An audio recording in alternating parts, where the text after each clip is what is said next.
जय हिंद साथियों। आज कॉकरोच पार्टी का प्रदर्शन देख के पूरा देश समझ गया होगा आखिर ये लोग हैं कौन।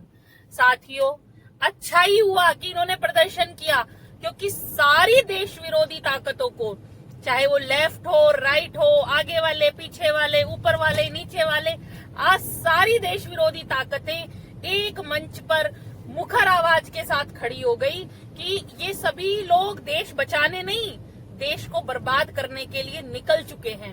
लेकिन कॉकरोच पार्टी ने सबसे ज्यादा यदि किसी को बर्बाद किया है तो उन फ्रेशर्स को, उन युवाओं को भटकाया है जो अभी अभी, जिन्होंने अपना ग्रेजुएशन किया है, 12th पास हुए हैं, जो कि कुछ करना चाहते हैं लाइफ में। और आप देखेंगे कि जल्द से जल्द ये लोग, इनकी असलियत पूरे देश के सामने आ चुकी है और आ जाएगी। लेकिन यदि कोई व्यक्ति इनकी कूटनीति का और राजनीति का शिकार होगा तो वो युवा होंगे और वो ये बच्चे होंगे जिनको भटकाने का, बरगलाने का प्रयास इन लोगों ने किया।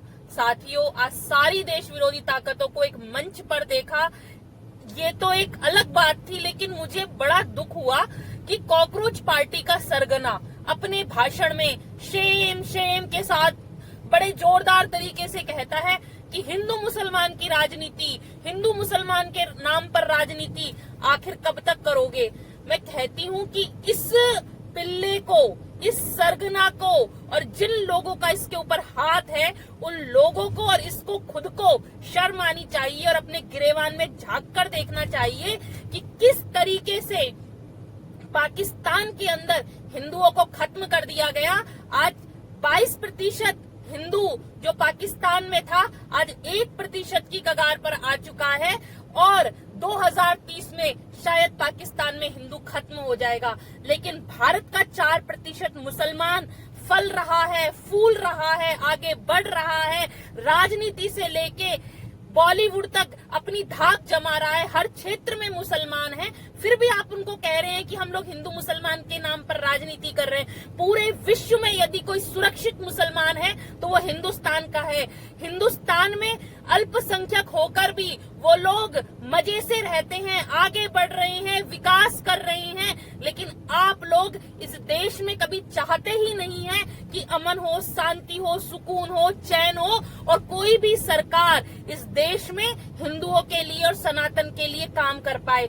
इस देश में यदि कोई कटघरे में खड़ा रहा है, यदि किसी वर्ग ने कुछ झेला है तो वो झेला है हिंदुओं ने। हमारे देश में 1947 से लेकर 2014 तक जो सत्ता थी, जो शासन था, वो इन अल्पसंख्यकों का तुष्टीकरण ही करता हुआ आया है। उन्होंने हिंदुओं को हमेशा हाशिए पर रखा है। उसी का परिणाम है कि 2014 के बाद जब मोदी जी सत्ता में आते हैं तो इस देश में श्री राम जन्मभूमि को उसका स्वरूप मिल पाता है और राम जी का भव्य मंदिर बन पाता है। अरे भेड़ियों, कॉकरोचों, गिरगिटों, कुछ तो शर्म करो। इस देश को बेचने में, इस देश को बर्बाद करने में, अपनी साजिशों को, इसी धरती में आपने जन्म लिया है, इसी धरती में आपने शिक्षा ली है, इसी धरती पर आपने दीक्षा ली है, क्यों इस देश को बर्बाद करने पर तुले हुए हो? क्योंकि आज कॉकरोच पार्टी की हकीकत पूरा देश देख चुका है। यह पार्टी कभी अपना आधार नहीं बना पाएगी जमीन पर।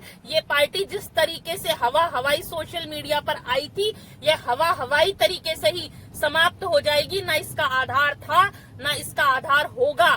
लेकिन इस पार्टी ने अपना चेहरा पूरे देश को दिखा दिया है कि किस तरीके से कुछ राजनीतिक गिद्ध, कुछ राजनीतिक भेड़िए युवाओं पर अपना हाथ रखकर, उनके कंधे पर सवार होकर इस देश को बर्बाद करना चाहते हैं और नेपाल और श्रीलंका की तरह, बांग्लादेश की तरह यहाँ जेएनजीओ को भड़काकर इस देश को अस्थिर करना चाहते हैं। लेकिन आपकी यह कोशिश कामयाब नहीं हो पाएगी, क्योंकि इस देश में जो सत्ता है उस पर आदरणीय प्रधानमंत्री नरेंद्र मोदी जी और आदरणीय गृह मंत्री अमित शाह जी काबिज हैं। और इन लोगों के होते हुए आपके सपने सिर्फ चकनाचूर होंगे। और कॉकरोच पार्टी भी जिस तरीके से हवाई रूप से आई थी, उसी हवाई तरीके से ये चली जाएगी।